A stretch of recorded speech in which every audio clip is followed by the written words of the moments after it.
오늘 리뷰는 바로 외판정판 RG 아카츠키 건담용 시라노 이펙 앤드 HG 제우스 실루엣용 접속 파츠, 이걸 외판적으로 파네. 그렇습니다. 오늘은 RG 아카츠키용 시라노 이펙 리뷰입니다. 시라노 이펙 앤드 그리고 제우스 실루엣 접속용 파츠도 이렇게 들어가 있다고 하는데, 참 이 제우스 실루엣 접속 파츠라는 게 참 웃겨요.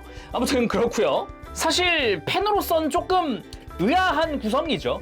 생각해보면은 시라누이 장비가 훨씬 더 잘 팔릴 텐데 굳이 아카츠키가 일반판, 그리고 시라누이는 옵션만, 그것도 외판정판으로, 참 개인적으로는 살짝 갸우뚱했던 부분이긴 해요. 발매는 2024년 12월에 일본에서는 RG 아카츠키랑 거의 일주일 차이로 발매가 됐고요. 한국은 25년 2월쯤에나 왔던 걸로 기억을 해요. 가격은 엔가로 4,000엔, 국내 정가 48,000원입니다. 아카츠키 본체의 거의 반값이죠. 그래도 또 이것저것 또 넣어줬다고 하니까 바로 리뷰 보도록 합시다.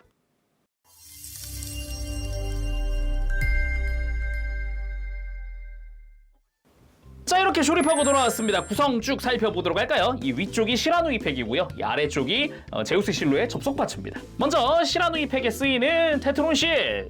빈포대 7개, 그래서 1번부터 7번까지의 마킹이 들어가고, 시라누이 이름 마킹부터 해서 코오션이나 아니면은 이런 라인 마킹들이 들어갑니다. 원하는 대로 부착을 해주면 될 것 같아요. 그리고 시라누이 팩용 디스플레이 조인트입니다. 아예 별도로 들어가더라고요. 튼튼하게 백팩으로 이제 지탱을 해줄 수가 있다. 그리고 웨폰 디스플레이 2세트가 들어갑니다. 그래서 7개에 달하는 그 빈포대를 전부 다 전시할 수 있게 되어 있어요. 저는 높낮이별로 좀 이렇게 모양을 만들어준 상태입니다. 그리고 이게 일단은 제우스 실루엣 때 쓸 디스플레이 조인트인데요. 그냥 아카츠키 때도 쓸 수 있어요. 그냥 다리 사이에 끼워주는 게 전부라서 언제 쓰든 상관은 없더라고요. 두께가 얇은 쪽이 앞을 보기에서 끼워주면 되고요. 근데 뭐 디스플레이 조인트가 왜 이렇게 생겼냐 라고 하실 수 있는데, 다리를 강제로 벌리게끔 하는 애입니다. 그러니까 다리가 처지니까 그 처지는 걸 방지하기 위해서 물리적으로 이 밑에가 두껍게 돼가지고 강제로 다리를 벌리는 거예요. 그래서 이렇게 두께가 얇은 부분을 하면은 가볍게 다리를 벌린 그런 형태가 되고요. 이렇게 조인트를 빼서요, 이 밑에 파츠를 돌려가지고 끼우면 다리를 완전히 벌린 상태가 되는 그런 조인트입니다. 되게 참 너희들도 아는구나 라는 거 그런 조인트라고 할 수 있겠죠. 제우스 실루엣 접속 파츠 먼저 보면은 일단은 백팩입니다. 제우스 실루엣을 장착할 때는 이 데스티니 건담 같은 경우는 데스티니의 백팩에다가 이렇게 여분의 배럴과 미사일을 이렇게 뒤에다가 장착을 하잖아요. 근데 아카츠키는 그게 없으니까 강제적으로 그걸 만들어주는 백팩입니다. 이것도 참 아이러니한 백팩 같아요.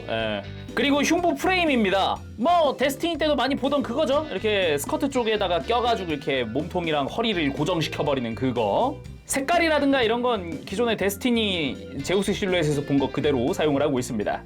그리고 쉴드랑 허리 조인트 파츠입니다. 하나는 이제 제우스 실루엣을 허리에 장착할 때 쓸 조인트 파츠고요. 하나는 데스티니도 쉴드를 제우스 실루엣에 끼잖아요. 얘는 이제 아카츠키용 조인트인 거죠.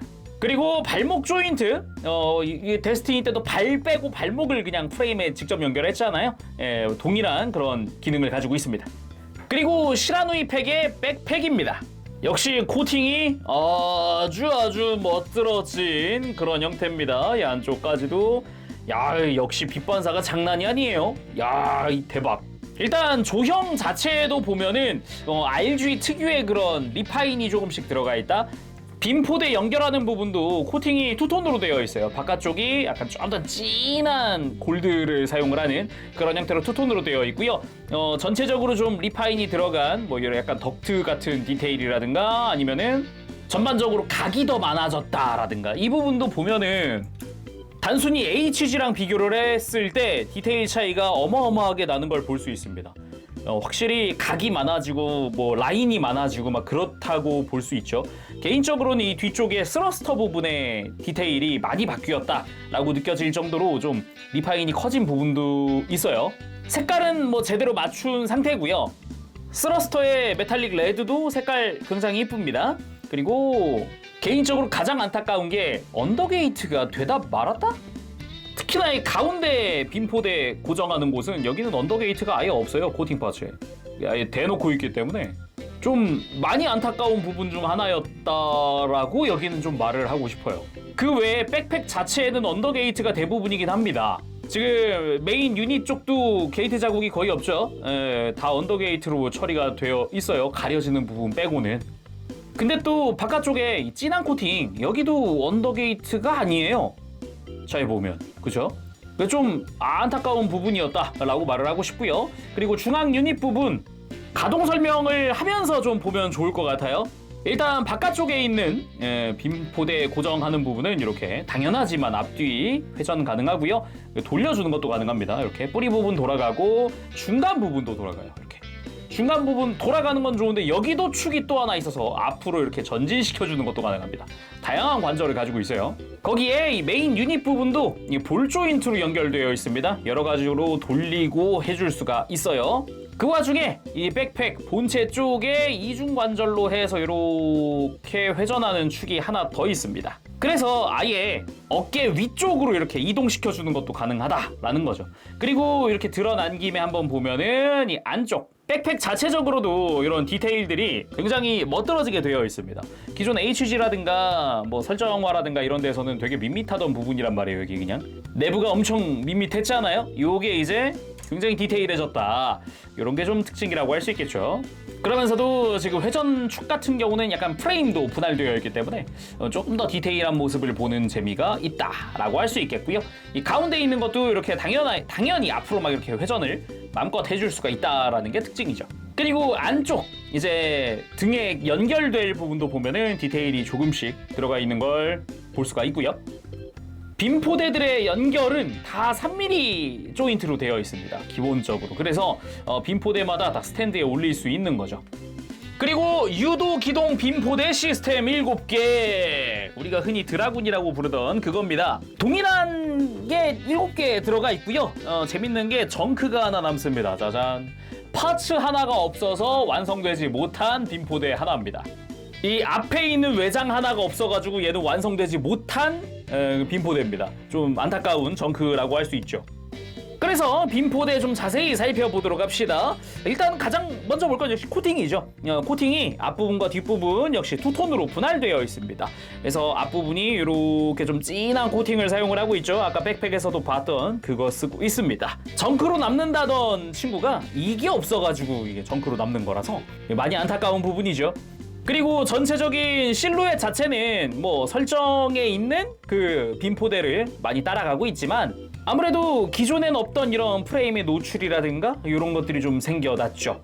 그래서 HG와 비교를 했을 때 같은 144분의 1이지만은 일단 사이즈도 조금 더 크고요. 기존 거는 이렇게 되게 곡선이 많았습니다. 전반적으로 곡선이 많았다면은 각이 많이 늘었어요. 특히 이 뒷부분에 각이 늘었고 거의 반구체에 가깝던 이런 뒷부분의 플랩도 각진 형태로 바뀌었습니다. 뭐 분할도 잘 돼 있는 건 당연한 거고요. 그래서 이 뒷부분에도 이제 스러스터 부분이죠. 빨간색으로 분할되어 있고요. 구멍은 3mm 구멍이 뚫려 있고요. 빔이 발사되는 프레임 부분도 착실하게 분할 및 조형이 되어 있습니다. 가만 보면 내부 디테일도 조금 보이고요. 이 바깥쪽에 도출되어 있는 이쪽도 빔을 발사하는 부분이죠. 이쪽도 잘 되어 있고요. 전반적으로 분할은 딱히 흠잡을 데가 없습니다. 거기다가 이런 코팅 파츠에다가 이렇게 구멍도 뚫려 있는 이런 디테일이 있을 정도니까요. 단지 제가 많이 안타까운 거는 뭐 디테일이 좋습니다. 이 뒤쪽에 막 덕트 디테일부터 해가지고 막 굉장히 좋거든요. 이 뒤쪽도 좋고. 근데 그 앞에 가니까 어라? 게이트 자국이. 그렇습니다. 이 친구 빔포대는 언더게이트가 없어요. 아예 없는 건 아니죠. 이 플랩 안쪽은 언더게이트입니다. 정작 가장 큰 이 외장에 해당하는 부분에 언더게이트가 없더라고요. 아무래도 좀 신경 쓰이는 부분이다 라고 할 수 있겠고요. 그리고 이 진한 코팅도 얘도 지금 잘 안 보일 뿐이지 언더게이트는 아니에요. 얇아가지고 잘 안 보일 뿐이지. 좀 많이 안타깝습니다. 그래서 보면서 그래도 이게 기믹이 추가가 됐어요. 이 빔포대 위에 솟아있는 프레임을 이렇게 앞으로 슬라이드하면 이렇게 보셨나요? 빔포대 자체가 슬라이드합니다. 다시 뒤로 밀면은 이렇게 접히는 형태로 되고요. 다시 앞으로 밀면 연동되면서 뒤에 플랩까지도 전부 다 전개가 되죠. 확실히 기존엔 없는 기믹이다 보니까 꽤나 멋들어진 기믹이다라고 보여지기도 하죠. 슬라이드 하면서 노출된 부분에는 디테일이 조금씩 들어가 있습니다. 요 노출된 프레임도 그렇고 뒤쪽 같은 경우도 덮여져 있던 부분에 이런 스러스터가 조금씩 노출이 되기도 하고요. 되돌릴 때는 그냥 이렇게 뒤로 밀면서 이게 플랩은 직접 접어주는 게 맞는 것 같아요. 펼칠 때는 연동이 돼서 잘 펼쳐지는데 집어넣을 때는 곧잘 안 들어가더라고요. 다른 것도 그런가 하고 해보면 역시 펼칠 때는 잘 펼쳐지고 넣을 때는 잘 안 들어가네요. 그래서 전시할 땐 3mm 조인트를 이용을 하니까 그냥 스탠드 바로 끼워주기만 해도 전시가 가능하고요. 그리고 백팩에 장착도 시켜봐야겠죠? 이렇게 양옆에 날개처럼 먼저 달고, 자, 아래쪽으로도 이제 위에 튀어나왔던 프레임이 슬라이드를 하는 역할이기 때문에 이렇게 밑에서부터 위로 슬라이드를 시켜서 장착. 위에도 2개 끼워주고 뒤쪽에다가 하나 더 끼워주면 시라누이 팩 완성! 전체적으로 볼륨감이 상당히 좋은데 HG랑 비교를 했을 때 사이즈 차이가 상당히 많이 나는 편입니다. 확실히 좀 더 확장되어 보이고 더 반사가 많이 되고, 이게 좀 아카츠키 특징이잖아요. RG 아카츠키 특징. 잘 표현되어 있는 것 같습니다. 그러니까 이거를 이렇게 들어 올리고 얘도 돌려서 앞으로 하고 이런 게 가능하던 거잖아요 지금. 아니 생각해보니까 공식 사진도 이렇게 되어 있던 것 같네요. 이렇게 아카츠키에 장착시켜서 그래 요거다. 공식 사진에도 이렇게 있었잖아요. 무슨 빔 터렛 마냥 아카츠키를 요렇게. 그리고 이 시드 시리즈에 요즘에 드론 되게 많이 나오잖아요. 드론. 그래서 이번엔 그 드론을 만들어 보도록 하겠습니다. 일단 백팩을 이제 원상 복구를 했다가 이 뒤에 튀어나와 있는 친구를 앞으로 돌려놓고, 그리고 양옆에 날개 같은 친구들 HG엔 없는 가동 회전이 있죠. 이렇게 회전을 시켜줍니다. 짠! 드론 완성! 이런 식으로 무인기 형태로 만들어 놓고 이제 디스플레이 조인트를 껴줍니다. 백팩을 끼운다는 가정하에 이렇게 한다 그러면 이 뒤쪽, 아래쪽으로 이 조인트에 또 돌기가 있어요. 모양 맞춰서 이렇게 조인트를 끼고 우리 아카츠키에 있었던 스탠드 가지고 와가지고 그대로 껴주기만 하면 됩니다. 짜란! 야, 이런 식으로 전시를 할 수 있는 거죠 이제. 그러니까 오오아시도 시라누이도 어떻게든 무인기를 만들었다, 이런 느낌? 소체가 하나면 이렇게 전시하세요 같은 느낌. 근데 우리가 보고 싶은 건 이게 아니니까 다시 돌리고 돌려서 나와라 아카츠키! 우리 아카츠키한테 껴봐야죠. 이제 시라누이 아카츠키 만들어야 되지 않겠습니까? 근데 그 전에 요것도 잠깐 한번 보고 싶어요. 오오아시랑 비교. 짠! 오오아시 팩도 가지고 왔습니다. 느낌이 오오아시도 되게 사이즈가 커졌다 느꼈었는데 이제 시라누이도 그만큼 비율이 커졌다 보니까 이 둘이서 날개 길이가 큰 차이가 안 나거든요 지금. 어마어마한 차이는 딱히 안 느껴지죠. 꽤나 RG가 되면서 볼륨감이 다 커졌다. 짠! 아카츠키를 가지고 와서 뒤로 돌리고 등에다가 시라누이 팩 장착! 도킹! 그렇게 시라누이 아카츠키 완성! 이 맛이죠? 이렇게 시라누이 아카츠키 완성을 해봤습니다. 역시 저는 오오아시보다는 시라누이가 더 익숙합니다. 쭉 봤을 때 그 시라누이 특유의 이렇게 쭉쭉 뻗은 이 드라군들, 이게 또 특징이라고 할 수 있겠고, 특히나 뒷모습에서 볼 수 있는 역시 쭉쭉 뻗은 이 느낌이 아주 개인적으로 마음에 들거든요. 상당히 만족스러운 그런 느낌도 많이 듭니다. 좋아요. 아주 좋아요. 그래, 이걸 처음부터 발매를 했어야 되는 거 아닌가 솔직히? 이게 일반판이었어야 하지 않나? 라는 생각이 계속 드는데 아무리 봐도 오오아시가 외판정이어야 했다. 자, 그럼 두말할 거 없이 바로 액션 포즈 보도록 합시다. 기본적으로 아까 디스플레이 조인트가 백팩에 달린다 그랬잖아요. 이걸 그대로 활용을 할 거예요. 바로 스탠드 올려봤습니다. 역시 시드 앵글 하면 또 로우 앵글에선 딱 요 느낌이죠. 다리 쫙 벌려주고 살짝 발 뒤로 하고 요 느낌. 공식 포즈 같은데도 자주 보이는 포즈기도 하죠. 그리고 라이프 액션! 역시 시라누이 팩만의 매력, 이렇게 쭉쭉 뻗은 이 느낌이 아주 보기가 좋습니다. 개인적으로는 좀 만족스럽네요. 프로포션 자체는 상당히 좋아요. 근데 보면 볼수록 그래, 이게 일반판이었어야지라는 느낌이 그 느낌은 지울 수가 없네요 이게. 그리고 시라누이 팩의 실드 액션, 실드로 전면을 방어하는 형태로 만들어봤습니다. 뭐 역시나 느낌 괜찮고요. 뭐 기본 액션들 봤으니까 당연히 이제 빔포대 펼쳐봐야 하지 않겠습니까? 먼저 취해볼 포즈는 이제 오리지널 기믹이죠. 이렇게 빔포대들이 앞쪽을 바라보는 거의 뭐 빔 터렛 같은 형태의 그 포즈 한번 해봤습니다. 그리고 시드 데스티니에서 많이 나오던 뱅크씬이죠. 이게 빔포대들이 철컹철컹철컹 하면서 전개되던 뒷모습 한번 전개하고 포즈 취해보도록 합시다. 일단 가장 먼저 해보고 싶었던 거는 HG처럼 이렇게 사출되어가는 드라군을 표현을 하고 싶었거든요. 그래가지고 이 스탠드에 3mm 조인트를 구멍으로 바꿔주는 걸 썼는데 해보니까 이게 안 들어갑니다. 너 3mm 조인트 아니었니? 하고서 자세히 보니까요, 온전하게 동그란 모양이 아니더라고요. 빔포대의 구멍을 잘 보면은 위아래로 각지게 더 파여 있습니다. 그러니까 백팩의 조인트도 이거에 맞춘 모양인 거죠. 그러니까 좌우로는 3mm지만 위아래는 3mm가 아니다. 그래서 이 3mm 구멍이 얘가 안 들어간다. 이게 좀 아쉽네요. 자, 가장 먼저 빔포대들의 일제 전개 주변을 감싸듯 이렇게 구도를 만들어 봤습니다. 이게 결국은 베이스를 4개를 사용하는 거라 본체 베이스 하나에다가 빔포대용 베이스 3개, 2개, 3개 이렇게 꽂아놨거든요. 어느 정도 이 스탠드 길이를 조합하는 걸로 높낮이를 맞출 수 있다 보니까 이런 식으로 전시에 두는 것도 괜찮겠죠. 그리고 드라군 전개 후 일제 사격하는 포즈도 취해봤습니다. 이렇게 7개의 요 빔포대들이 한꺼번에 한 방향을 바라보고, 그리고 기믹도 다 사용을 해서 개별 전개까지 다 마친 상태입니다. 뭐 이렇게 보니까 확실히 좀 화려하긴 하네요. 아주 좋았고요. 자, 그럼 이제 제우스 실루엣 접속 파츠 써봐야죠. 제우스 실루엣. 자, 오래간만에 꺼내왔습니다. 제우스 실루엣. 야, 이게 사이즈가 역시 압도적이긴 해요. 바로 좀 장착을 해봅시다. 궁금하기도 하니까. 일단 몇 가지 좀 작업을 해야겠죠? 일단은 아카츠키한테서 거추장스러운 건 빼야죠. 백팩은 빼고 필요 없죠? 빔 사벨도 뺍시다. 그리고 스탠드는 아카츠키 단독으로 올려놓도록 하고요. 불필요한 발은 떼어내 버리고 이게 이렇게 잘 빼주면 이렇게 축만 남습니다. 이 축이 필요한 거죠. 그리고 이제 제우스 실루엣용 백팩을 먼저 좀 껴둘게요.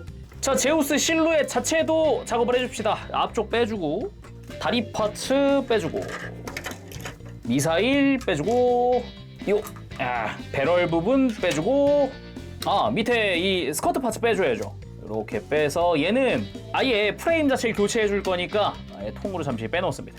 자, 일단 이 스커트의 조인트부터 아카츠키용으로 바꿔줍시다. 밑으로 이렇게 슬라이드를 해주면 살포시 뺄 수가 있고요. 이거를 아카츠키용으로 3mm 조인트로 이제 바꿔주는 작업이죠. 그리고 이 흉부 덮어줄 프레임도 바꿀 거잖아요. 빼줍니다. 일단 한쪽만 먼저 이렇게 껴놓은 상태에서 아카츠키한테 와서 스탠드 떼어내고, 스탠드 끼웠던 자리 있죠. 그 자리에다가 방금 교환한 조인트를 껴줍니다. 껴졌다. 좋다. 그리고 흉부도 안쪽 덕트 모양 잘 맞게 이렇게 깔끔하게 또 만들어주고요. 반대쪽 껴줘야겠죠, 이제? 반대쪽 가져와서 반대쪽 껴주면서 역시 흉부를 살포시 감싸줍니다. 잘 됐고요. 좋고요. 그리고 스커트 뒤에 프레임 들어 올리면서 다른 장비도 껴주죠. 이 위쪽에다가 먼저 장비를 장착을 해주고 감싸주고, 밑에서부터 프레임이 올라와서 고정을 해주고, 이게 허리를 적당히 펴야 이게 깔끔하게 이렇게 딱 맞네요. 백팩부터 프레임끼리. 반대쪽도 마찬가지로 좀 먼저 껴놓을게요. 이렇게 배럴은 나중에 끼고 이렇게 프레임 가지고 와서 고정. 튼튼하게 고정이 됐고요. 자, 다음은 다리 유닛. 발 벌려주고, 날개 밑으로 살포시 내려주고, 이제 외장을 벗깁니다. 벗기고, 원래 데스티니의 발목을 끼우던 조인트를 이제 빼고, 여기다가 아카츠키용 발목 조인트를 이렇게 하니까 구멍으로 바뀌었습니다. 이렇게 하고 아카츠키를 가지고 와서 발목 조인트 껴주고요. 앞쪽 외장 먼저 좀 씌울게요. 이렇게 씌워주고, 뒤쪽 외장 씌울 텐데 다리 바깥쪽에 있는 이 해치를 오픈시켜줍니다. 이렇게. 아카츠키 디자인상 종아리 바깥쪽에 스러스터가 있는데 이것 때문에 그냥은 못 껴요. 그리고 이 스러스터도 바깥쪽으로 들어줘야 이 외장이 들어옵니다. 이 제우스 외장이 들어와요. 그래서 뒤쪽부터 천천히 이렇게 껴주면서 장착. 당연하지만 너무 너무 매가리 없이 내려가는 거 아니야? 당연하지만 못 버팁니다 라고 하려고 그랬는데 그냥 못 버팁니다. 너무도 당연한 부분인데 빵 터지네요. 자, 아무튼 반대쪽도 동일하게 해줘야겠죠. 외장 일단 벗기고 조인트 바꾸고 다리 가지고 와서 발목 껴주고 앞쪽 외장 씌워주고 종아리 스러스터 들고 뒤쪽 외장 해치 펼치고 와서 살포시 뒤쪽 이거 플랫 부분 이거 간섭 없게 천천히 해줍시다. 잘 맞춰서 잘 껴주면 당연히 못 버텨요. 그래서 이걸 위한 조인트입니다. 이 위력을 한번 보십시오. 일단은 얇은 쪽 먼저 껴볼게요. 아까 이야기했죠. 조인트에도 방향이 있습니다. 이 얇은 부분이 앞으로 가게끔 해서 다리 사이에 살포시 들어갑니다. 쏙 들어가주면은 이렇게 다리가 축 처지지 않게 물리적으로 다리를 벌리고 있는 상태가 완성이 됩니다. 그런데 아까 이야기했죠. 조인트의 방향을 바꿀 수 있다 그랬잖아요. 그것도 한번 해보도록 합시다. 요게 기본형이고요. 조인트 다시 빼서요. 조인트 밑에를 빼고 옆으로 돌려서 껴주게 되면 이렇게 하면은 어떻게 될까요? 이거 없으니까 확 처진다. 자, 껴봅니다. 장착. 이게 뭐야? 이게 뭐야? 너무 벌어지는 거 아닌가 이거는? 심하게 벌어지는데요. 이게 괜찮은? 뭐야? 밀어버리네? 뭐 스탠드 끼우면 되는 거긴 한데, 이게 좀 벌리는 게 좀 이게 너무 부담스러울 정도로 벌어지는데요, 이거는. 이게 완전히 밀어 넣었을 때가 지금 이 상태거든요. 이거를 어떻게 봐야 되지? 이거 포즈를 잡았을 때 이쁘긴 할까? 네. 모르겠다. 이게 아무튼 최대한 밀어 넣으면 딱 이렇게까지. 적당히 빼주면 딱 요 정도가 좋은데요, 그죠? 근데 이 고정이 안 돼요, 조인트가. 당황스럽네, 조금. 너무 극단적인데, 조인트가. 이제 무장을 껴줄 차례죠. 데스티니의 쉴드가 끼워졌던 부분에다가 전용 조인트를 또 하나 껴줍니다. 이렇게 하면은 쉴드를 낄 수 있어요. 내부 손잡이랑 조인트를 제거한 쉴드를 가지고 와서 원래 조인트가 달려있던 부분을 장착해줍니다. 잘 됐군요. 자, 이렇게 해서 아카츠키 건담 제우스 실루엣 완성을 했습니다. 진짜 어찌 보면은 참 멋진데 실상은 지금 다리가 이게 심지어 다리가 약간 앞으로 축 처진 듯한 느낌이 들 정도로 이게 애매하게 처지더라고요. 이게 공식 사진이 왜 이렇게 애를 뒤로 눕혀놨나 했더니 뒤로 눕혀야 다리가 뒤쪽으로 처져요. 그것 때문인가? 이런 생각이 들 정도거든요, 지금. 참 묘하네요. 그리고 조인트 방향 바꿔서 다리도 벌려봤습니다. 근데 아까 볼 때는 다리 벌리는 게 되게 극단적이다 라고 생각을 했는데 조금 이렇게 무릎을 굽히면서 살짝 포즈를 취하니까 보이나요? 되게 적절해 보이지 않아요? 생각보다 괜찮을지도요? 어느 정도 포징을 감안한 각도였다. 중요한 포인트인 것 같습니다. 근데 딱 이렇게 포즈 잡고 나니까 또 멋있긴 멋있네요. 아카츠키만 딱 이렇게 화면 안에 가득 채웠을 때의 느낌도 나쁘지 않고요. 자, 오늘은 이렇게 해서 외판정판 RG 아카츠키 건담용 시라누이 팩 앤드 HG 제우스 실루엣용 접속 파츠 리뷰를 해봤습니다. 마무리는 요 빈포대들도 한꺼번에 전시하는 걸로 이렇게 세팅을 해봤는데 이런 모습도 나쁘진 않네요. 화면 가득 채울 수도 있고 비록 백팩은 없지만 나 시라누이요 같은 그런 느낌, 나 무라 프라가가 탔어, 그렇게도 볼 수도 있고 리뷰하면서도 느낀 거지만 내내 느낀 거지만 역시 이게 일반판이었어야 하지 않나? 물론 제우스 실루엣 접속 파츠까지 이게 일반판인 거는 상관없을 것 같은데 그건 괜찮을 것 같은데 역시 시라누이가 일반판이었어야 했다. 계속 그 생각이 계속 들긴 하네요, 이게. 오우아시가 별로라는 건 아니었습니다. 오우아시도 좋긴 좋았어요. 꽤 괜찮았죠? 날개 이쁘고 파츠 분할 좋고. 근데 사람들의 팬들의 머릿속에 강하게 박혀있는 거는 각인되어 있는 거는 시라누이였다. 시라누이가 빔쉴드 펼치고 장난 아니었잖아요. 전함을 보호해버리고 더군다나 다른 기체들을 막으려고 펼쳐놓은 빔쉴드를 자기 그냥 이렇게 물방울 떨어뜨린 것 같은 그런 이펙트 쫙 펼치면서 빔쉴드도 뚫고 들어가고 활약은 시라누이가 다 했는데 뭐 아무튼 이렇게 해서 시드 프리덤에 등장한 아카츠키의 그 모습들은 전부 다 또 재현을 할 수 있게 된 거니까 뭐 아무튼 이렇게 해서 아카츠키의 모든 모습 뭐 시드 데스티니부터 등장을 해서 시드 프리덤까지의 모든 모습을 다 재현할 수 있게 된 거니까 그거는 참 좋긴 하네요. 나 마무리하기 전에 그리고 옵션인데 이게 본체 절반값이 맞나? 아니 뭐 코팅 파츠 런너 뭐 많이 한 4장인가 들어가 있는 거 좋긴 한데 4,000엔? 아따 세긴 세네요 생각해보니까. 자 아무튼 이렇게 해서 오늘 영상 리뷰 마쳐보도록 하고요. 다음 시간에 또 뵙겠습니다. 그때까지 여러분들 즐거운 취미생활 되시고요. 가보겠습니다. 채룡이었어요. 여러분 안녕. 빠브쉐